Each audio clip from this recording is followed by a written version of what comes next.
¿Cómo estamos?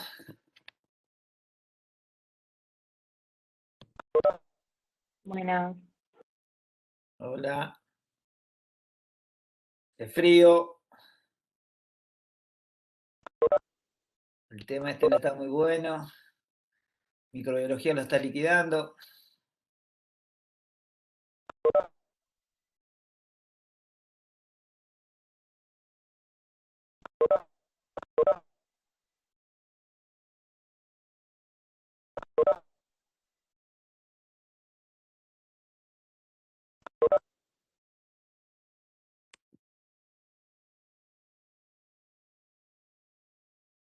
¿Cuánto vemos? A ver.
Bueno, esperamos unos minutitos y arrancamos.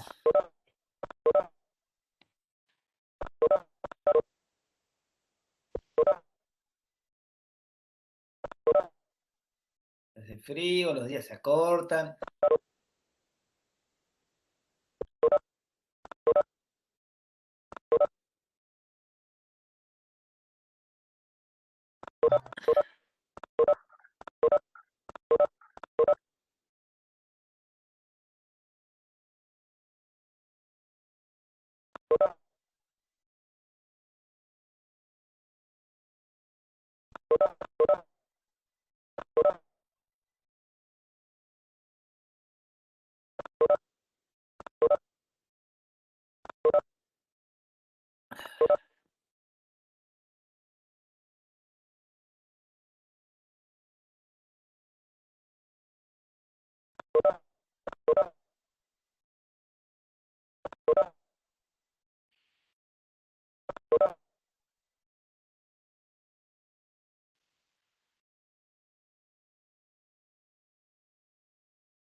¿Arrancamos y 5?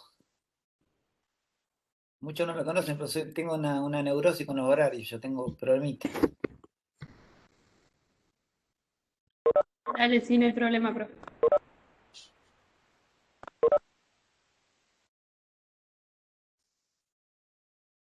Bueno,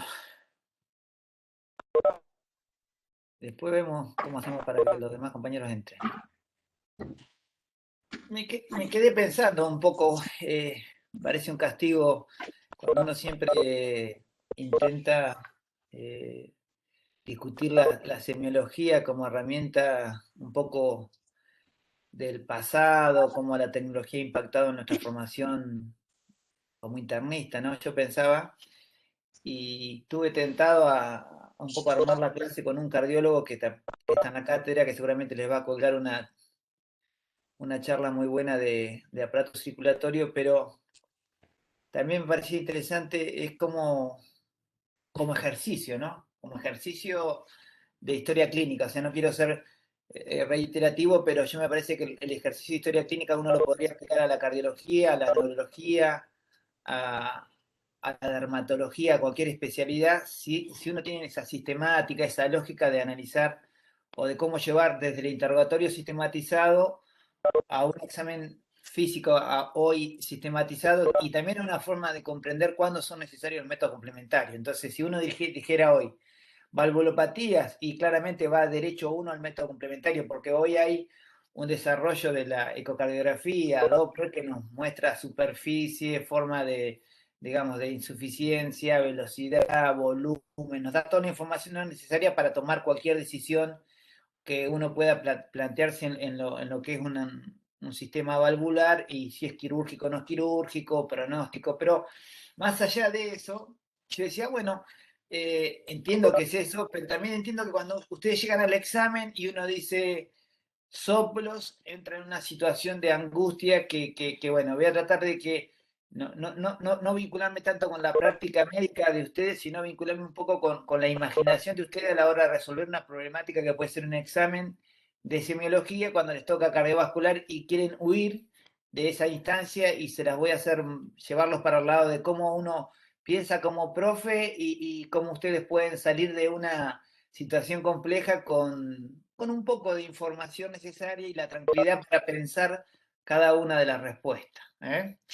Lo primero que uno tiene que hacer es, vamos a hablar siempre sobre la sistemática, los motivos de consulta del sistema cardiovascular seguramente van a ir de la disnea, con sus distintas variantes, progresiva, paroxística, bien, dolor torácico con las distintas variedades que hablamos un poco el otro día en la cursada, si esto es un dolor, un angor crónico, no se parece en nada a una angina inestable y mucho menos a lo que es un infarto, pero esa diferencia muchas veces uno no la debe tratar de definir desde un interrogatorio profundo, sino que rápidamente hay que auxiliarse con métodos complementarios como el electrocardiograma y las enzimas cardíacas. Bien, el síncope es un síntoma bastante relacionado con la patología cardiovascular, aunque uno puede ahí tener que hacer un diagnóstico diferencial con patología neurológica o puede ser una convulsión o un fenómeno neurológico muy agudo. El síncope es un dato categórico. Los edemas, que son bastante característicos y categóricos para pensar en lo que, así como la disnea es progresiva, el edema progresivo me hace pensar mucho en lo cardiovascular.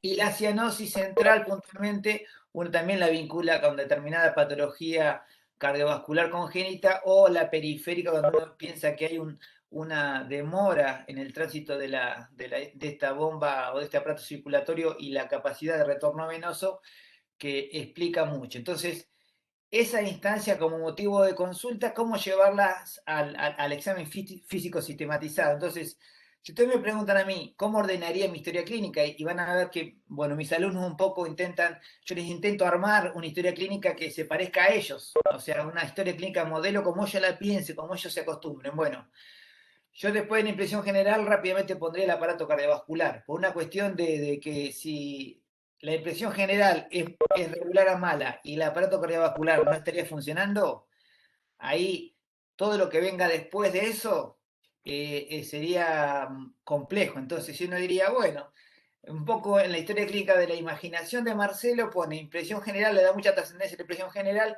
y rápidamente pone el aparato cardiovascular. Ahora, si ponemos el aparato cardiovascular, diríamos, bueno, y esta pregunta saben que la hago siempre a mis alumnos, ¿qué le preguntarían al aparato cardiovascular que tendría que responder el aparato cardiovascular a través de un signo? O sea que si yo voy a ir a buscar ese signo, es porque yo le hice una pregunta al aparato cardiovascular.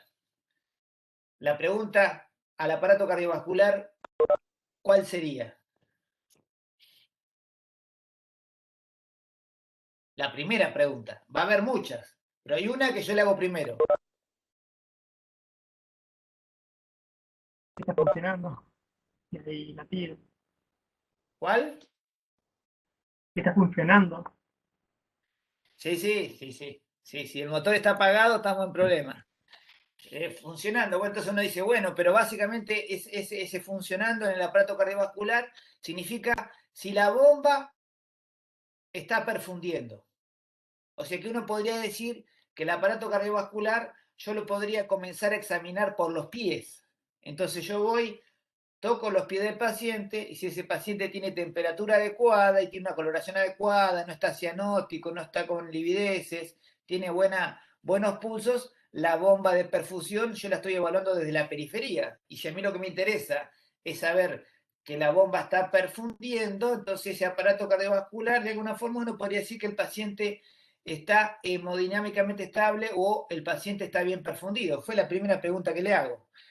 Y ustedes, en la clase anterior, alguien le habrá explicado lo que es la técnica de toma de presión. Uno diría, bueno, entonces si yo quiero saber si el paciente está perfundiendo y tiene buena mecánica, si está estable hemodinámicamente, obviamente que yo ya le tomé la presión arterial, que eso puede venir de la impresión general, o sea que yo en la impresión general le vi el estado de conciencia, le vi la fase, le vi el estado nutricional, y yo siempre les digo, le insisto a los alumnos, pónganle constante vital a la impresión general, porque ahí ustedes van a tener tensión arterial, frecuencia cardíaca, saturación de oxígeno, y están hablando de un paciente que está relativamente o en riesgo o no de vida. O sea que con esa impresión general podemos arrancar. Entonces, cuando ustedes me dicen aparato cardiovascular, paciente hemodinámicamente estable, significa que tiene una tensión arterial, al menos una sistólica por encima de 90. Porque si el paciente no tuviera la posibilidad de tener una sistólica por encima de 90, seguramente cuando yo le palpé los pulsos tenía una gran dificultad para encontrar los pulsos. O le tuve que ir a buscar un pulso carotidio o tuve que ir a buscar un pulso femoral, o sea, pulso de grandes vasos para encontrarlos. Entonces, primera pregunta, ¿cómo funciona la bomba de perfusión y cómo la transmiten los vasos hacia la periferia? Entonces es un buen lugar comenzar por los pies. ¿Eh? ¿Bien? Porque los pies no tienen como el cerebro y como el riñón fenómenos de autorregulación. O sea que directamente me exponen al paciente que está mal perfundido, se le va a notar claramente en los pies. O sea, van a notar ustedes que la temperatura y la coloración de la piel y el pulso del pie está de alguna forma marcando que la presión de perfusión es inadecuada. Bien, yo los voy llevando en el pensamiento. Digo esto porque esa es la primera pregunta. Van a ver que cuando uno va a explicar o tratar de hacer una clase de esto, se choca con esto, que claramente el instrumento semiológico me pide que yo interrogue sistemáticamente y que cuando examine desde la inspección y la palpación. Bien, esa inspección o esa observación no va a ser mucho, no me voy a detener un rato largo en el tórax, esto que digo yo prefiero inspeccionar más tiempo los pies y ver la coloración, ver la temperatura, examinar el cuello, que examinar el tórax y ver si hay latidos sagitales, diagonales, todo lo que dice la cardiología. Yo prefiero que me aparezca un alumno que entendió cómo funciona esto, destapó al paciente y me dice, Marcelo, yo pienso que el paciente tiene mala perfusión periférica porque la temperatura y la coloración de los pies, esas livideces, esa cianosis que tienen los pies, habla de habla mal de la bomba de perfusión. Bien.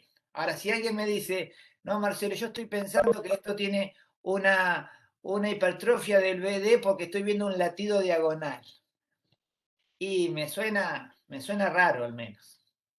O sea, me suena, digo, bueno, está bien, está bien. Ponele vos que estés viendo un latido diagonal, que lo acabas de leer y te parece que... Pero bueno, en la era del ecocardiograma uno apoya una ecografía y rápidamente ve cavidades que pueden estar agrandadas, o sea que no me detendría tanto a mirar el latido diagonal. ¿Bien? ¿Se entiende? O sea, me detendría más en los miembros inferiores y en el cuello, que de alguna forma prolongan los grandes vasos y pueden hablar mucho del estado cardiovascular. ¿Ven? ¿Me van siguiendo? Ahora acá dice la clase, inspección y palpación, hay que observar el área precordial, bien, que es, dice, la porción de tórax donde se proyectan y son más cercanos el corazón y los grandes vasos. Está bien, es una definición para mi gusto un tanto muy teórica, pero bueno, obviamente yo voy a mirar todo, pie, tórax y cuello voy a estar mirando. Bien. Esto sí es bastante frecuente y necesario de ir a palpar el choque de punta. Bueno, bien, uno debe saber dónde ir a palparlo, claramente en el espacio, en el quinto intercostal, debajo de la línea mamilar, por dentro de la línea hemiclavicular. Fíjense que el esquema es bastante claro. Ahora, fíjense que lo que dice, puede percibirse, dejar de percibirse al menos con nitidez después de los 40. Bien, perfecto. Yo cuando hacía esto y estaba de médico en España, les impresionaba un poco a los españoles cuando yo iba sobre el tórax y palpaba el choque de punta. Me decía que no era necesario. O sea que el choque de punta, ¿qué información buscás, Marcelo? No, yo buscaría ver si el agrandamiento del BD, del BI se va hacia la axila y el del BD se va hacia la zona esternal. Y entiendo hoy que, claro, un español que tenía acceso a un ecocardiograma con cierta facilidad, hacer la palpación del choque de punta es una maniobra puramente semiológica. O sea, los agrandamientos de cavidades obviamente que lo va a buscar con un método que de alguna forma mida las dimensiones cardiovasculares. Pero bueno, si en el examen le preguntan a dónde se palpa el choque de punta, en la, por dentro de las tienen ahí el punto claro, por la zona de la línea hemiclavicular, quinto espacio, y buscando la línea esternal. Bien, uno diría que si ocupa un espacio en un área normal, si ocupa más de un espacio intercostal, podría pensar que hay un agrandamiento de cavidades. ¿Se lo quieren olvidar? Se lo podrían olvidar también. O sea que, bien, están las cosas trascendentes y las menos trascendentes, pero esta sería una de que explica por qué es necesaria la palpación, ponerle la mano en búsqueda de ese latido en el quinto espacio intercostal. Bien, acá es un poco más descriptivo, que representa el choque de punta y dice que da la sensación de dos movimientos táctiles. El primero de alguna forma deriva del levantamiento del ventrículo izquierdo y su vaciamiento, y el segundo, que es más breve, tiene que ver con la vibración del aparato valvular mitral. O sea que cuando uno hace un choque de punta y usted diga, ni Marcelo, ¿cómo no vamos a dar cuenta de eso? Bueno, esta noche cuando se acuesten, mano, región submamaria, quinto espacio intercostal, se cuentan los espacios y se quedan esperando el choque de punta y ven si realmente pueden describir esa sensación del choque de punta como en esas dos sensaciones, del ventrículo izquierdo y del aparato valvular mitral. Y seguramente no lo van a notar.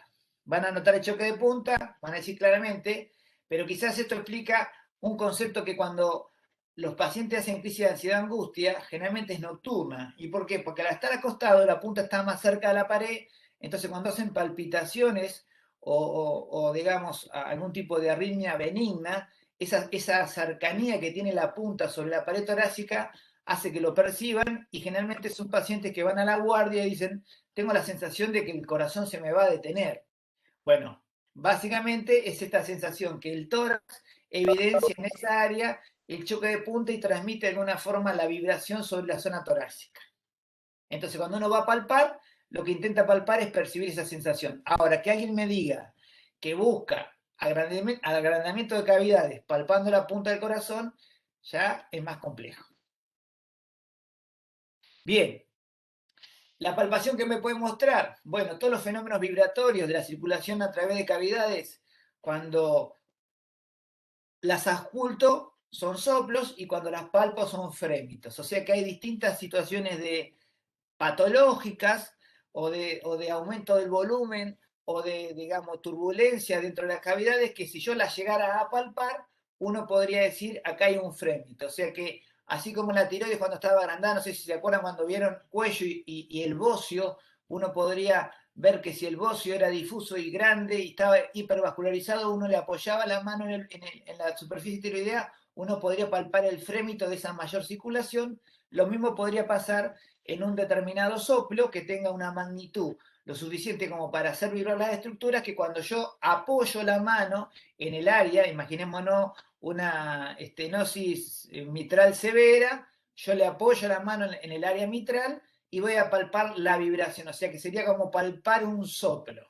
O sea que si alguien le preguntara conceptualmente qué sería un frémito, es la expresión palpable de un soplo que generalmente se origina por una turbulencia, ya sea por volumen o por modificación de superficie para donde va atravesando la sangre. Esa es una definición que se pregunta mucho en los exámenes y bastante sencilla de pensar. Bueno, y acá, esto también hay que tomárselo con mucha tranquilidad cuando uno va a áreas ocultatorias. Esto que yo le dije, la sistemática es decir, no son focos ocultatorios como para que ustedes se detengan tanto en, tiene que ser sí o sí la ocultación acá. Estoy buscando vibraciones, estoy buscando ruidos. Bueno, entonces, más que focos de ocultación, uno diría áreas de ocultación. O sea, que no sean tan estrictos de poner el estetoscopio y pensar que lo están poniendo justamente acá, que si lo ponen un poquitito más acá, eso no se va a ocultar. Bueno, sí identifiquen lo que es la base del corazón de la punta para ver que hay determinadas condiciones que uno dice, esto se oculta más en la base o en la punta. O sea que cuando uno va a hablar de la base, generalmente está hablando del foco aórtico a la derecha para esternal derecho en el segundo espacio intercostal, y cuando habla de la punta, habla más de la área mitral, que está más o menos a nivel del quinto espacio intercostal y línea epiclavicular. O sea que aprendan la base y la punta porque son áreas clave a la hora de definir determinadas vibraciones hacia dónde se transmiten. Base y punta. Dijimos que la punta del corazón estaba más o menos ahí en el quinto espacio intercostal. Entonces, cada vez que hablen de punta, tomen como referencia la línea mamilar y ahí por debajo van a encontrar seguramente la punta del corazón. ¿Eh? Pero sean groseros, o sea, digan, bueno, área valvular pulmonar, segundo espacio intercostal, paraesternal derecho. Área aórtica, área pulmonar, segundo espacio intercostal, paraesternal izquierdo.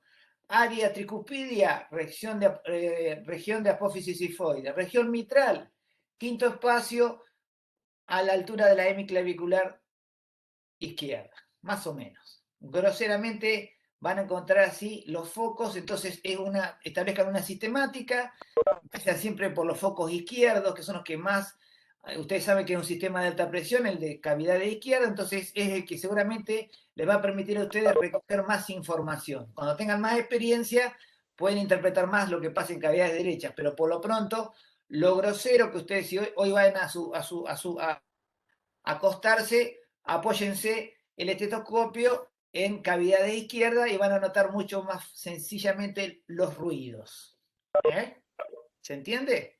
Cómo uno va pensando. Yo trato de transmitirle esto con sencillez para que ustedes no lo sufran.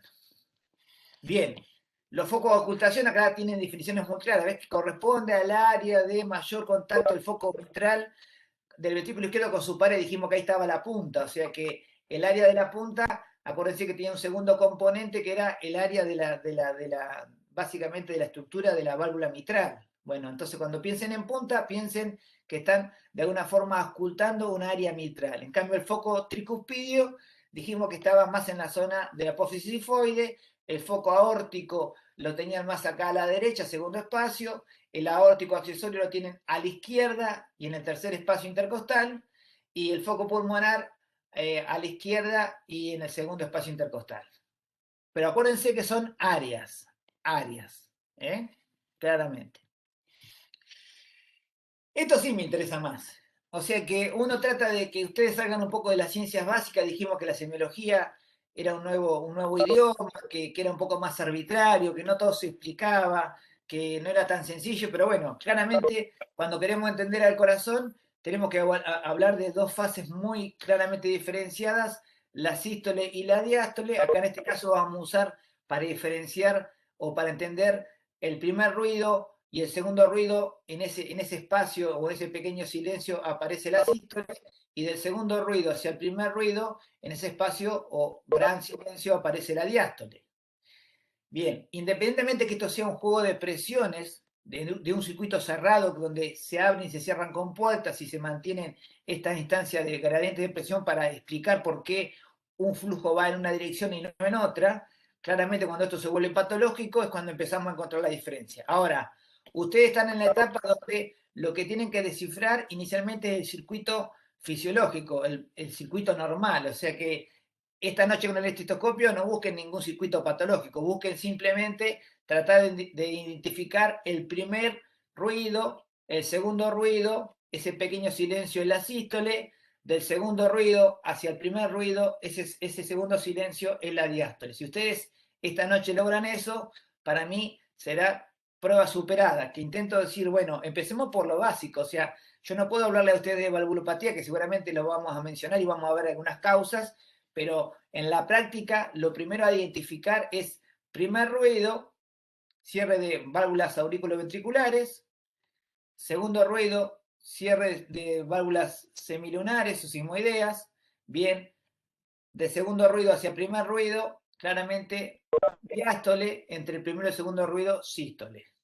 Bien, un concepto para mí importante a la hora de pensar siempre es que dos cosas que se tienen que definir muy bien en una cavidad que tiene la característica del corazón, que de alguna forma se vacía hacia adelante y recoge lo que viene en el retorno venoso, son dos conceptos que son importantes, pero quizás para más adelante. Pero ustedes tienen que entender que cada vez que se vacíe el corazón, ustedes están evaluando de alguna forma la poscarga, o sea, la presión sobre la cual el corazón tiene que de alguna forma bombear para superar una resistencia periférica, y la precarga viene por un circuito de menor resistencia en retorno, porque viene por el sistema venoso, o sea que las cavidades derechas tienen menor resistencia al retorno venoso, en cambio las cavidades izquierdas van a tener que superar la presión sistólica aórtica, entonces obviamente que son mucho más grandes y mucho más musculares las cavidades izquierdas.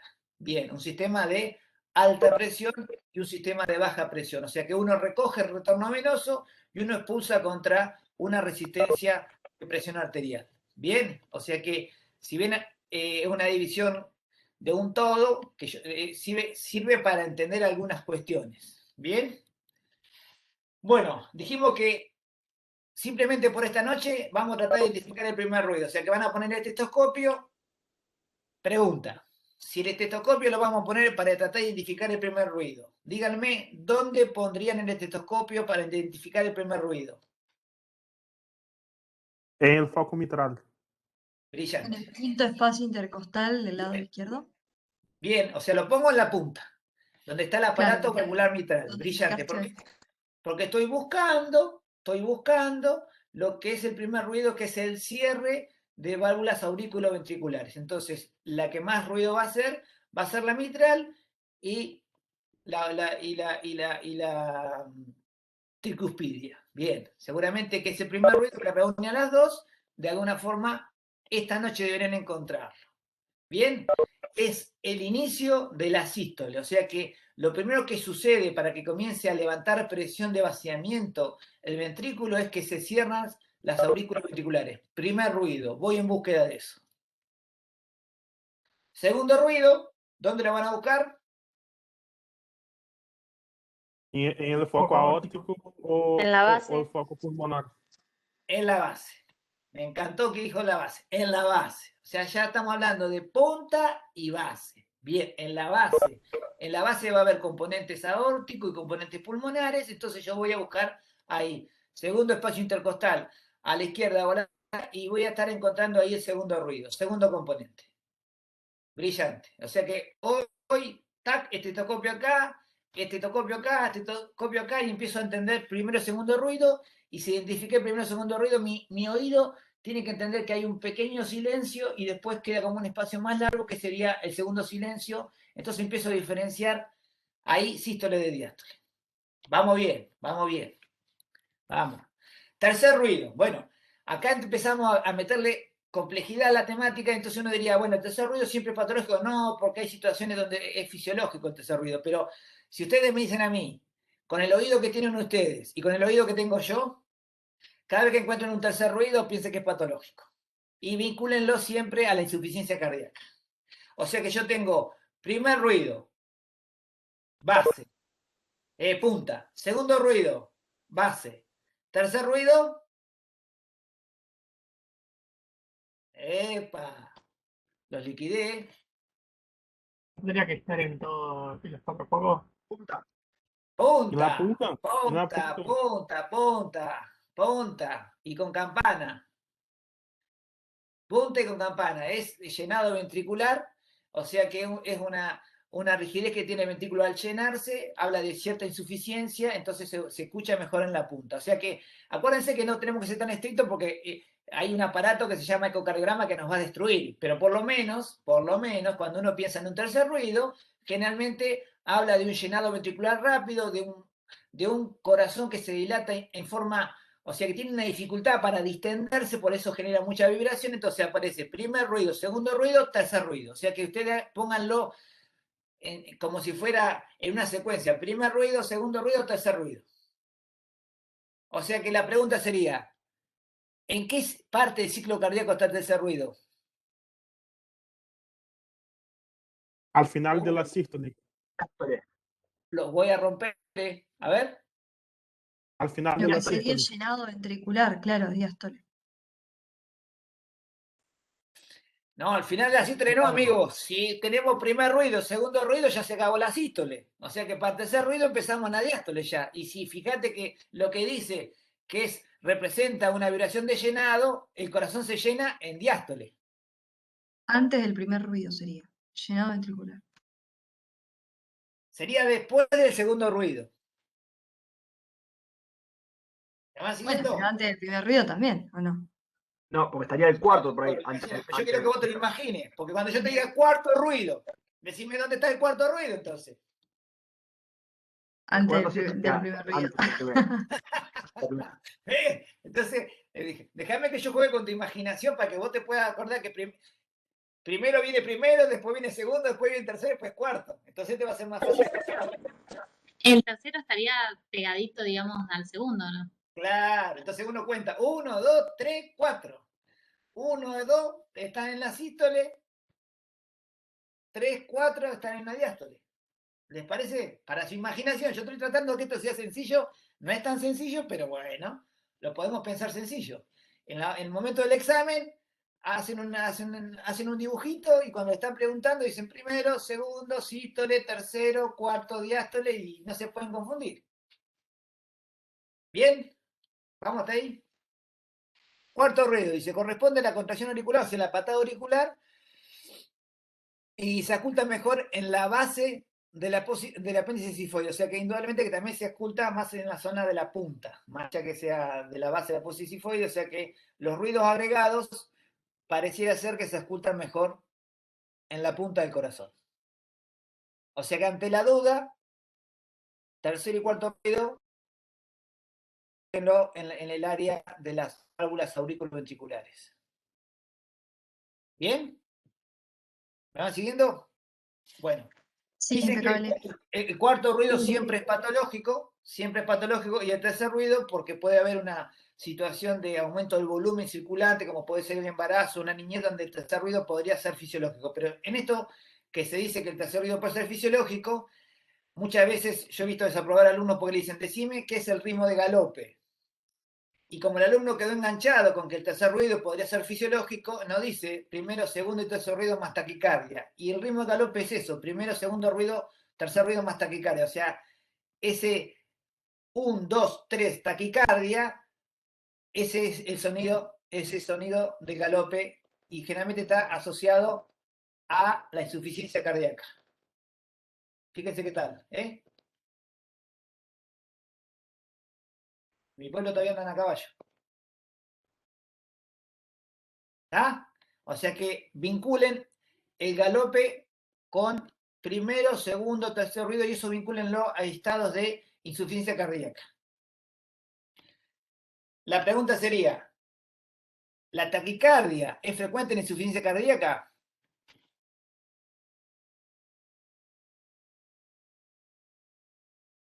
Sí. Claro, de cualquier órgano, acuérdense, así como la taquipnea es un referente en la insuficiencia respiratoria, porque el paciente quiere compensar, la taquicardia también, porque cuando yo tengo una perfusión inadecuada, el primer mecanismo de compensación que voy a poner en marcha es aumentar la frecuencia cardíaca. La frecuencia respiratoria la aumento cuando lo que me está faltando es oxigenar tejidos. Acá me está faltando perfundir tejidos. Entonces, si yo estoy angustiado y me dicen, a ver, dame un dato categórico de insuficiencia cardíaca. Y a mí lo primero que se me viene a la cabeza es disnea, taquicardia y edemas. Son signos, síntomas categóricos de disnea y signos edema y taquicardia. Después me puedo acordar que el derrame pleural, pero la taquicardia siempre está presente en la insuficiencia cardíaca. En medicina no está bueno decir siempre porque es un concepto complejo, el siempre, pero es un síntoma muy frecuente la taquicardia, porque de alguna forma el corazón está insuficiente. ¿Van siguiendo? Bien. Ahora, esta sí es pregunta.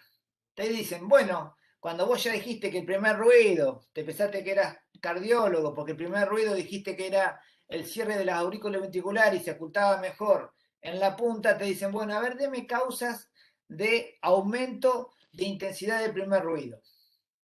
Y bueno, como sabés cuál es la causa más frecuente y que en la punta está, digamos, la válvula mitral, la más fácil es estenosis mitral. O sea que esa sería fácil de acordársela. Y cuando te preguntan aumento de segundo ruido, como lo vinculás con la aorta, con el foco aórtico, y lo vinculás con la base, al segundo ruido lo más fácil de decir es hipertensión arterial. O en el caso de hipertensión pulmonar, o sea que vos sabés que en la base está el foco aórtico, el foco pulmonar, le agregás hipertensión. O sea que si yo les digo a ustedes en un examen, bueno, decime dónde está, qué es el primer ruido, qué es el segundo ruido, y decime causas de aumento del primer ruido y aumento del segundo ruido, no se pueden equivocar. No hay forma de equivocarse. Ahora, cuando le diga causas de disminución de intensidad, o sea, que yo oculte menos los ruidos, ya es más complejo, porque ahí van a encontrar muchas causas. O sea, cualquier barrera entre la pared, el estetoscopio, la pared y la válvula cardíaca me va a atenuar los ruidos. Yo entiendo que ahí pueden meterle un poquito más, desde el infarto, la pericarditis con derrame, el enfisema, la obesidad, o sea que esa la podrían chamullar un poquito. Pero el aumento del primer ruido y segundo ruido no tiene forma de equivocarse. O sea, ahí no hay forma de guitarreo. O sea, hay que decir contundente, tac, tac, tac. ¿Me van siguiendo? Bien. Y después hay ruidos agregados, como puede ser el clic aórtico pulmonar. Bueno, ahí dice acá que tiene timbre metálico, que generalmente acompañan a la estenosis pulmonar o la aórtica. Entonces, ¿dónde se van a ocultar? Los clics. La base. En La base. base. Perfecto. Y el chasquido, dice que el chasquido es de apertura válvula mitral, o sea que se va a ocultar. En la En punta. la punta. Y acá está. Y el ritmo de galope lo puede generar el tercero y cuarto ruido cardíaco.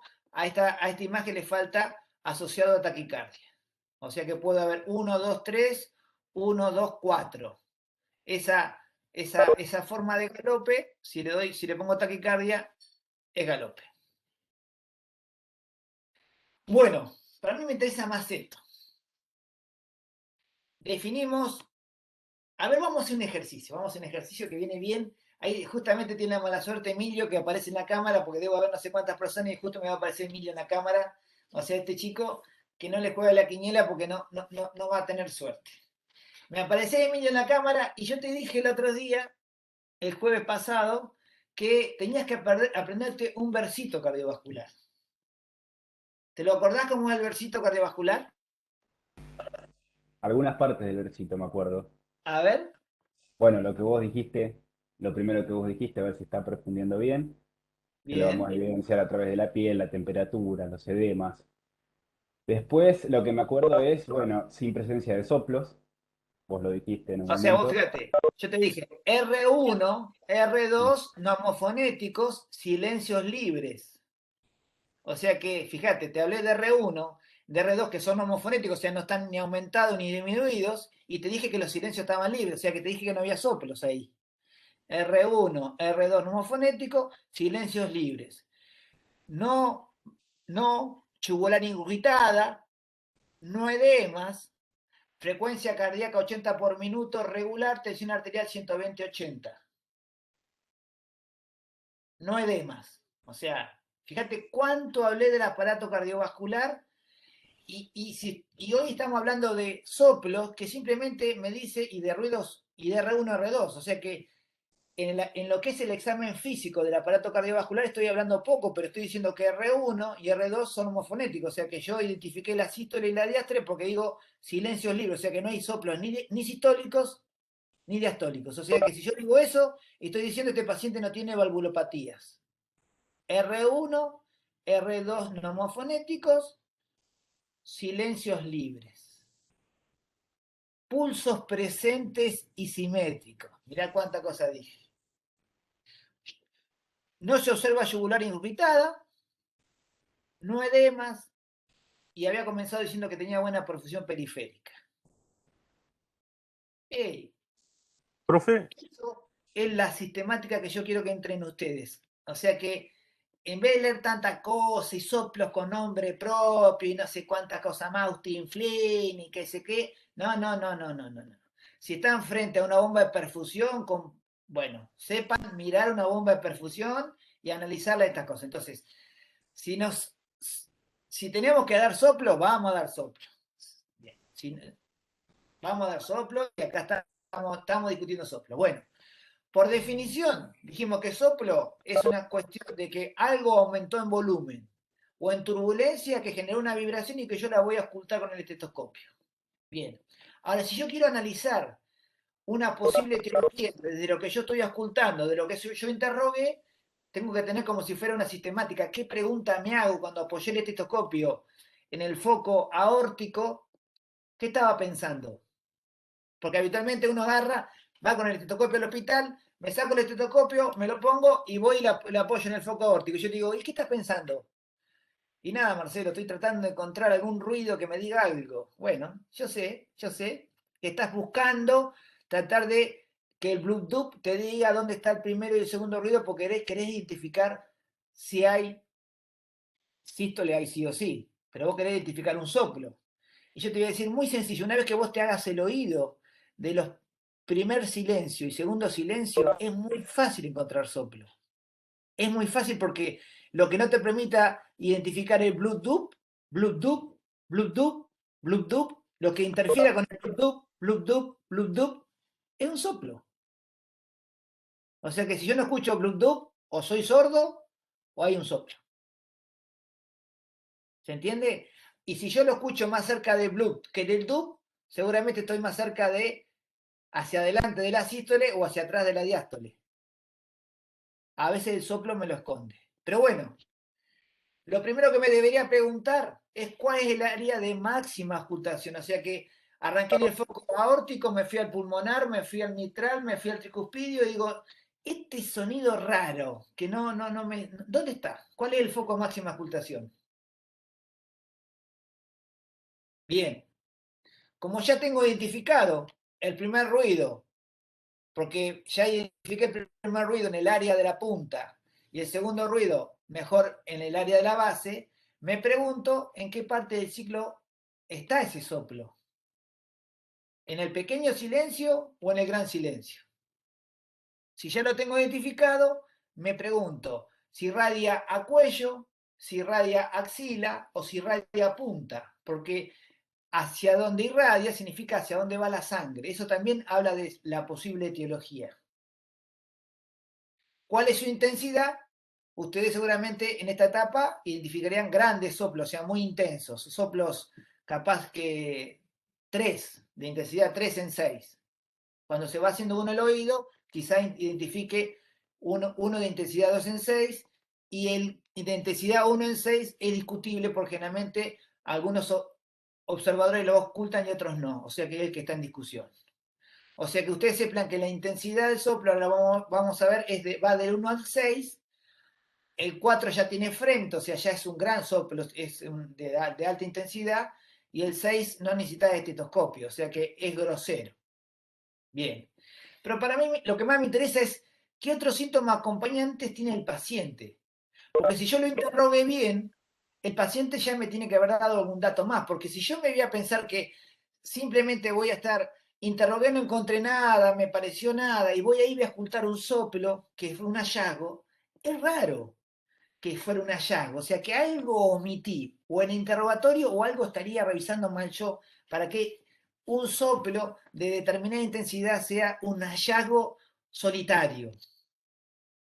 Y una vez que hice ese recorrido, digo, bueno, a ver, ¿cuál es la causa? ¿Bien? ¿Cuál les parece a ustedes que es el soplo que más frecuentemente van a encontrar?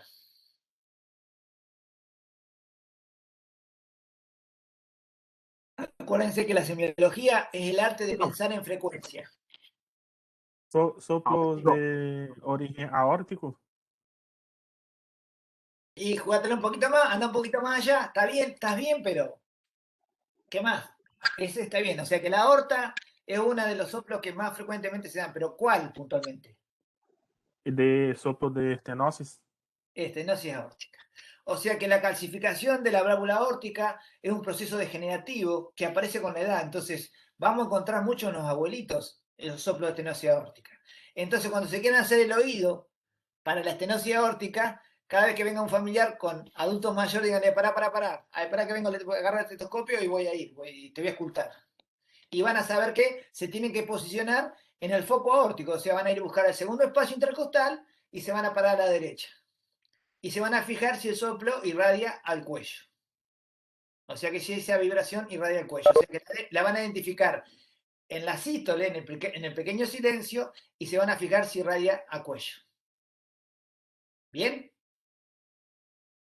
Perfecto. Vamos a avanzar un poquito más. Entonces acá dijimos que la intensidad podía ser de existencia dudosa 1 en 6 hasta ser perceptible sin estetoscopio. Fíjense qué grosero que es la intensidad. Y el 4 ya tiene frémito, o sea, ya uno podría palpar. Le apoya las manos en el área aórtica o mitral y lo oculta. Acuérdense que los soplos sistólicos siempre son mucho más fáciles de ocultarse que los soplos diastólicos. Vamos a agarrar el de la abuelita, un soplo sistólico eyectivo. Vamos a agarrar el de la abuelita. Fíjense. Soplo de estenosis aórtica, el abuelito. Soplo sistólico eyectivo. Yo le saqué acá, bueno, acá romboidal. Si quieren olvidárselo, o sea, podemos explicarlo. Yo me puedo dedicar un tiempo importante de esta clase a explicarle por qué es romboidal, pero no me parece necesario cuando no se puede auxiliar el ecocardiograma. Pero bueno, si quieren el formato del soplo eyectivo es romboidal. Ahora, yo les pregunto a ustedes les parece que el oído que ustedes tienen hoy desarrollado están más cerca de que les cueste interpretar el R1, el R2, el pequeño silencio, el gran silencio, que encontrarle la forma, ¿no?, romboidal a un soplo? O la forma, ¿no? Decreciente, o sea, me parece que es demasiado. Pero bueno, un soplo sistólico, ya lo ubicamos en tiempo, sistólico, bien. De máxima intensidad en área aórtica, dijimos que lo que estaba estenosada era la aorta, bien. Con irradiación al cuello, bien. Causas, esclerosis valvular, o sea que esclerosis valvular sería calcificación, degeneramiento de la válvula, bien. Y cuando uno interroga al abuelo porque le encontró ese soplito aórtico, el abuelo nos cuenta que tuvo una caída, que no se acuerda qué fue lo que le pasó, pero que se desplomó, o sea que tuvo un síncope, y que cuando camina más de 200 metros se le cierra el pecho. O sea que ese paciente, aparte de tener un soplo de estenosis aórtica, tiene clínica que acompaña, que es muy importante. Tiene la disnea, tiene el angor y tiene el síncope. Son todos datos pronósticos para saber el pronóstico a futuro de ese paciente. O sea que yo con el ecocardiograma le voy a definir claramente el área valvular de la estenosis, o sea qué tan estenosada está esa válvula. Pero ese dato clínico de tener disnea, de tener síncope y tener dolor precordial, hablan de el pronóstico de ese paciente. Cuando uno le va a tomar el pulso, fíjense que tiene un pulso parvus tardus, el choque de punta está desviado más hacia la izquierda, porque claramente al tener una estenosis aórtica tiene sobrecargado y agrandada la cavidad izquierda, y puede aparecer un R4, acuérdense el cuarto ruido que era la patada auricular. ¿En qué parte del ciclo R4? Diástole.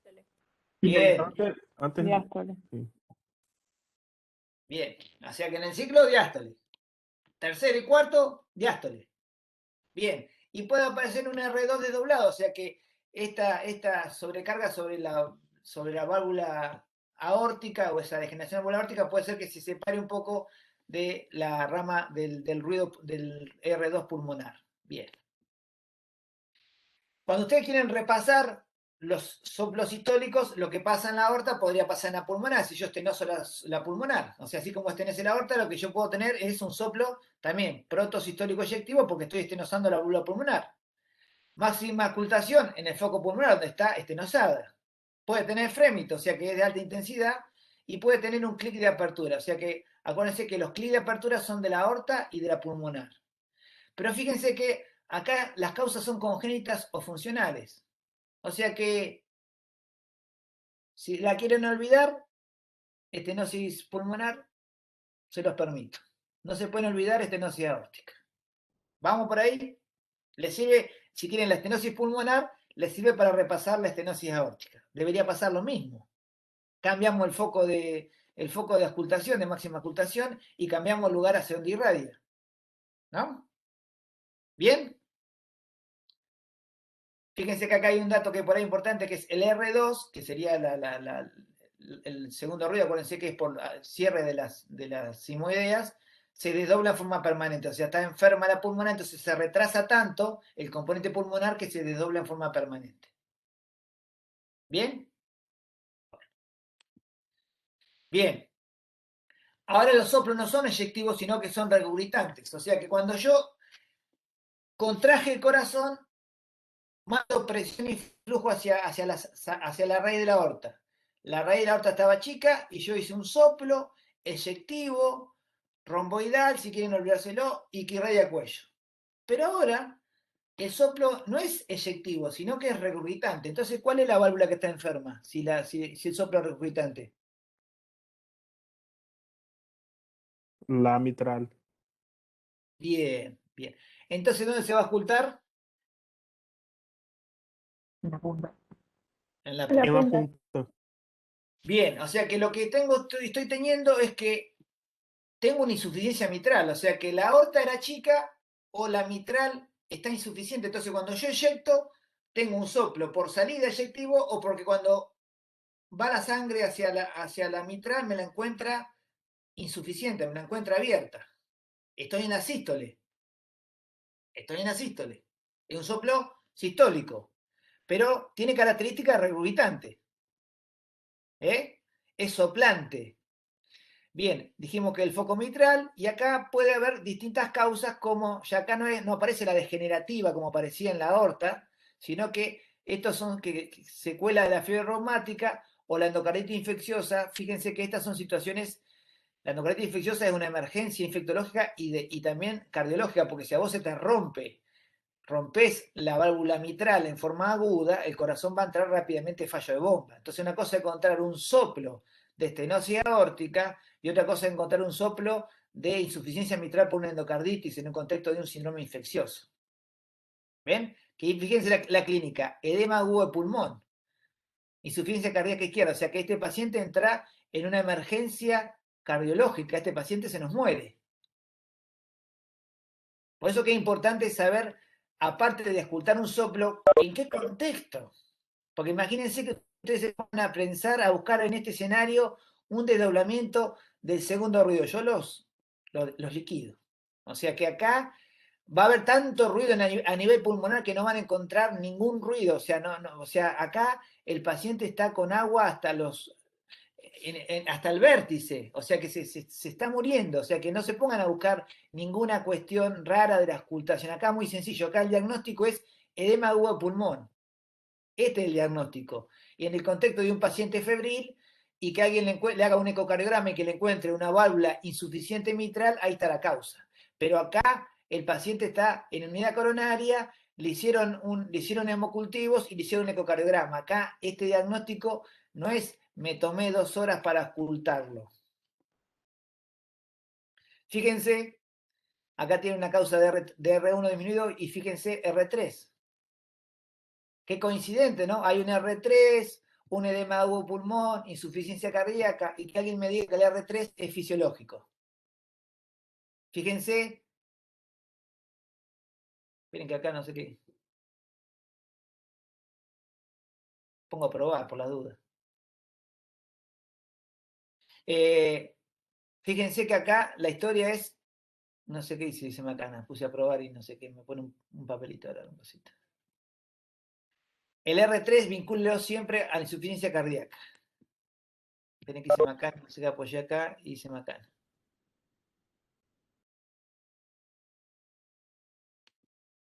Bien, hasta ahí vamos. Insuficiencia mitral, estábamos situados en los soplos sistólicos. Hagan lo mismo, nada más que la que vuelven insuficiente ahora es la tricúpide. O sea que se oculta en la punta, ¿no? ¿Estamos de acuerdo? Mismo, es un soplo sistólico regurgitante. Acá no tiene frémito. Acuérdense que los soplos sistólicos son más rudos que los diastólicos. Foco de máxima ocultación en la porción inferior del esternón porque es tricuspidio.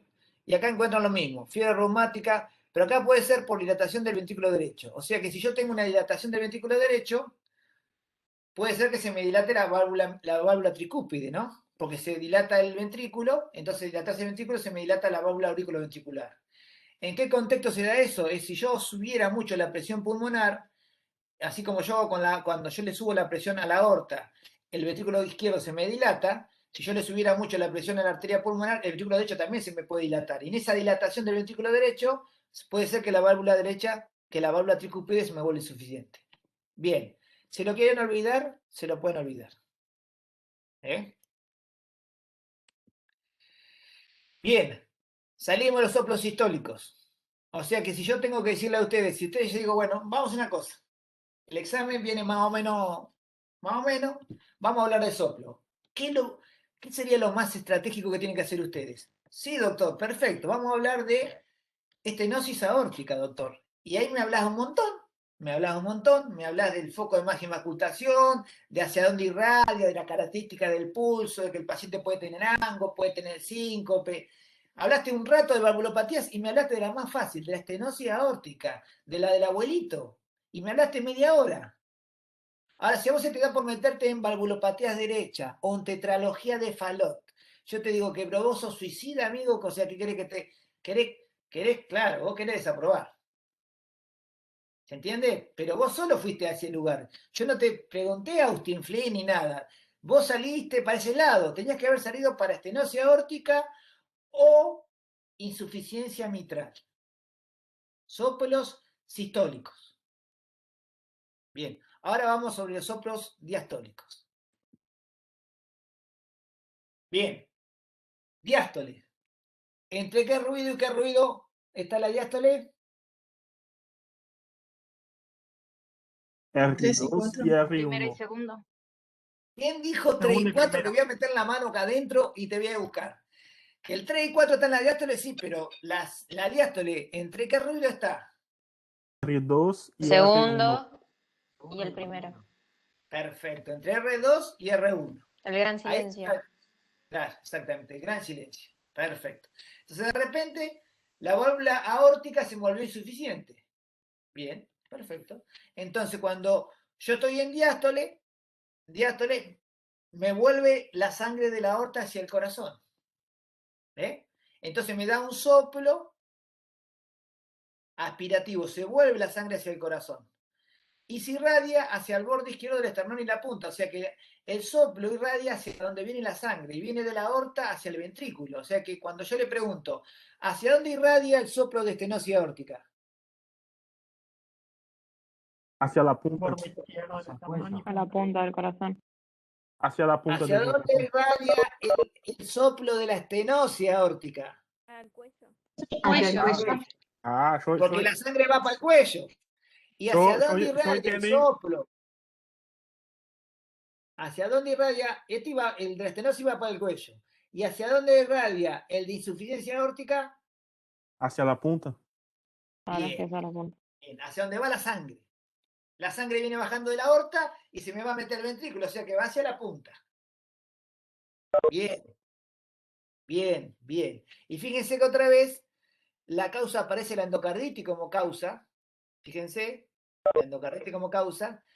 El edema agudo pulmón como clínica, o sea, es una situación de emergencia porque el corazón se sobrecarga mucho de trabajo y acá es una valvulopatía que da mucha semiología en el cuello.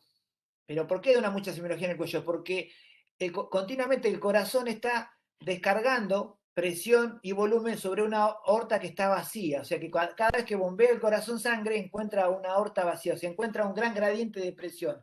Entonces eso hace que el cuello se mueva mucho, el cuello baile. ¿Por qué? Porque es un ventrículo que tiene mucha presión y mucho volumen y se encuentra con una aorta vacía. Ese escenario de gradientes es lo que da mucha semiología de la insuficiencia aórtica en el cuello. Eso se puede ver a la inspección. Ahí tienen un rato para hablar un rato de... Fíjense que con la aorta se pueden salvar el examen. Si quieren hablar de valvulopatía aórtica, tienen para hablar un rato. Tienen muchas cosas para decir. De la estenosis, como típico soplo sistólico y eyectivo, y de la insuficiencia aórtica, como típicos diastólico aspirativo. Bien, vamos a meternos ahora en la válvula pulmonar, la vamos a saltar porque se van a confundir. Ahora va a haber un soplo de llenado, diastólico. Es muy fácil. Diastólico y de llenado. ¿Dónde va a estar la enfermedad?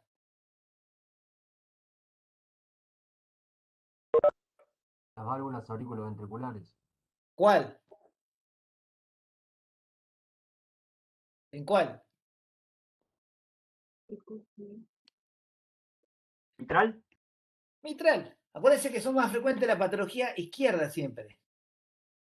O sea que ante la duda digan corazón izquierdo, ante la duda digan aorta y ante la duda digan mitral. O sea que va a ser mucho más sencillo el examen si ustedes mencionan o salen hablando de patología valvulopatía de la izquierda. Porque es un territorio de alta presión, o sea que claramente lo que yo estoy buscando son vibraciones. Entonces es más lógico que yo oculte vibraciones en sistemas de alta presión que en sistemas de baja presión. ¿Se entiende? Entonces, si yo estenoso la válvula mitral, claramente cuando se llene va a hacer ruido. Entonces, fíjense, el foco de auscultación, dijimos dónde estaba el foco mitral. El primer ruido aumentado, dijimos que era una de las que aumentaba el primer ruido. ¿Y la causa que aumentaba el segundo ruido cuál era? Hipertensión arterial. Hipertensión. Brillante. No se me duerman, ¿eh? Muy bien, perfecto. Entonces, acá tengo una causa de primer ruido aumentado y para aumentar el segundo ruido, hipertensión o pulmonar o hipertensión arterial. Perfecto. Y acá, así como la estenosis aórtica tenía un clic, acá tengo un chasquido de apertura. Bien, un chasquido de apertura. Dice un poco alejado del segundo ruido, ocupa la mesiodaste, no importa, el rufutata. Yo siempre me enojo con el rufutata porque esto no lo escuché en mi vida, yo el rufutata. Y aparece en todos los libros. Y yo debo ser sordo. Pero bueno, claramente cuando me encuentro con patología de la válvula mitral, pienso siempre en la fiebre reumática o en secuela de fiebre reumática. O sea que si ustedes quieren decir secuela de fiebre reumática, tampoco nadie le podría decir que está mal. O sea que hasta acá aprendieron como causa frecuente la esclerosis de la aorta, la endocarditis y la fiebre reumática como causa de valvulopatías. Esta es la típica valvulopatía que también tiene mucho para hablar porque es dienesante, hemoptizante, palpitante, fatigante. Esta es la típica que Caíno Sánchez habló un rato largo de esta valvulopatía. La estenosis mitral también es una forma de salvar el examen en cuanto te dicen valvulopatías. Podés salir hablando un rato de estenosis mitral y es bastante sencillo porque vos podés decir rápidamente cuál es el foco máximo de ocultación, hacia dónde irradia el soplo, causas, ¿se entiende? Es bastante sencillo. ¿Qué ciclo ocupa? Es muy sencillo la estenosis mitral como valvulopatía para hablar un rato. ¿Eh?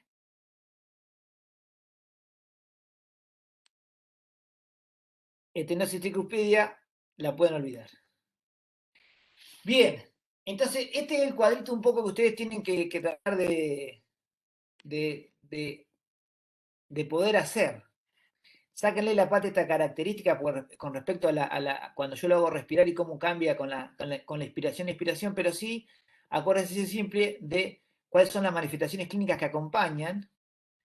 Pero fíjense, localización y radiación. O sea que si todo esto, y son soplos que tienen una etapa en el ciclo, o sea, son soplos sistólicos o soplos diastólicos, ¿no? Entonces, ustedes aprendieron los focos de máxima auscultación, donde están las válvulas representadas. ¿Cuál es la clínica que los puede acompañar? ¿No? Y hacia dónde irradia. Y ya está. Irradia hacia donde va la sangre. O sea que ustedes, con un cuadrito sencillo hecho por ustedes, podrían salir hablando de valvulopatías y de esta historia. Bueno, yo me quedo un poco para las preguntas. Intenté hacérselos sencillos. Valvulopatía es un tema, pero yo creo que un poco lo que hablaba con Emilio otros días, uno debería decir, a mí no me interesa valvulopatía como concepto ni para discutir con un ecocardiografista. Me interesa que cuando uno habla de examen físico cardiovascular, ustedes me digan, paciente hemodinámicamente estable. ¿Por qué estable? Porque le acabo de tocar los pies y los tiene calentitos, no está cianótico y le tomé la TA y tiene 120-80 y tiene 80 latidos por minuto. Perfecto. O sea que está hemodinámicamente estable. Bien. R1, R2, normofonéticos. Bien. Silencios libres. Bien. No edemas. Bien. No se visualiza yugulares. Bien. Pulsos simétricos y presentes, no Angor. ¿Cuántas cosas dije? Hice un recorrido más o menos por todos los síntomas y por todos los signos, y lo dejé reflejado en el aparato cardiovascular en el examen físico. ¿No? Eso lo tenemos que poder hacer con todos los aparatos que nos toque analizar. Con respiratorio, con abdomen, con sistema nervioso, con piel, lo que venga. ¿Preguntas?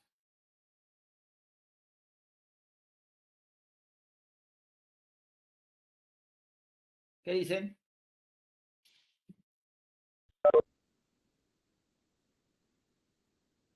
¿Nos vamos a descansar? Así siguen con micro. Sí. ¿Quién dijo que tenía una duda? Los ruidos, entonces, era primer y segundo ruido, sístole, y tercer y cuarto, diástole. No. Primero y segundo ruido, sístole. Segundo y primer ruido, diástole.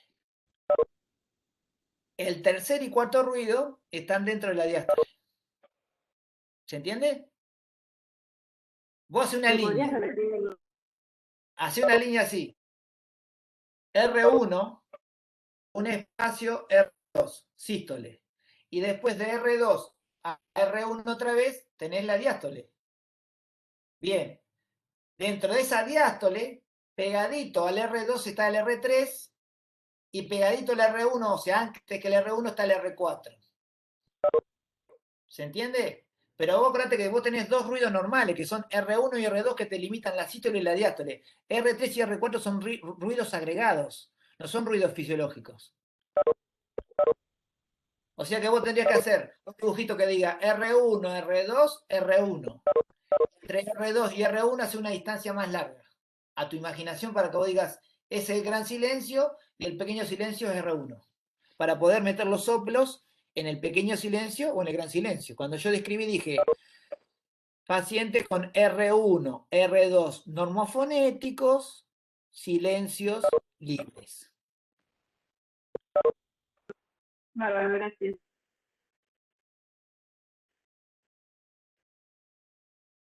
Bien. ¿Qué es lo importante de los latidos localizados?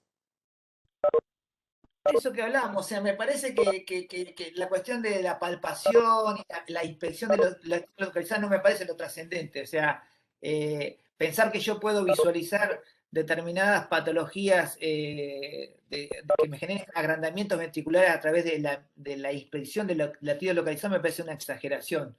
Está mencionado en el libro y yo lo saqué de la clase, pero lo saqué de la clase porque, bueno, porque soy arbitrario, pero me parecía que los distraen puntos claves, o sea, me parece que cada vez que ustedes vayan a buscar agrandamientos de cavidades, no lo deben hacer claramente ni por la percusión ni por la inspección. Los agrandamientos de cavidades se hacen por un método muy sencillo que es ecográfico. Ahora, el razonamiento de cómo pienso al aparato cardiorrespiratorio sí me parece interesante desde el interrogatorio y qué voy a examinar.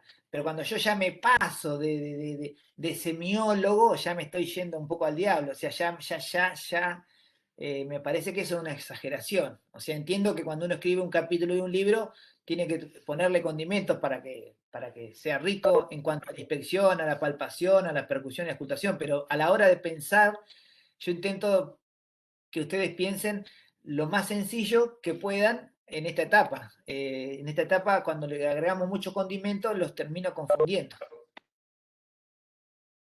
Y entonces para el parcial vemos el básico de eso, entonces. Acordate que yo soy uno de los docentes que evalúa, no soy todos los docentes, soy profesor adjunto, tomo desempate, pero me podría hacer cargo de las preguntas que te hago yo. No sé si a algún docente le gustan los latidos accesorios, le gusta la inspección y la percusión de los bordes miocárdicos, pero bueno, uno habitualmente da directivas para los exámenes y trata, y conozco a muchos de los docentes y de algunos soy muy amigo, no creo que te tomen eso puntualmente, creo que te van a intentar que vos digas causas de R1 aumentados, R1 disminuidos, y que pueda armar algún síndrome de esto que yo te dije, de valvulopatías relacionadas a un soplo. Me parece que hasta ahí da la temática, más que eso sería una exageración. Dale, muchas gracias.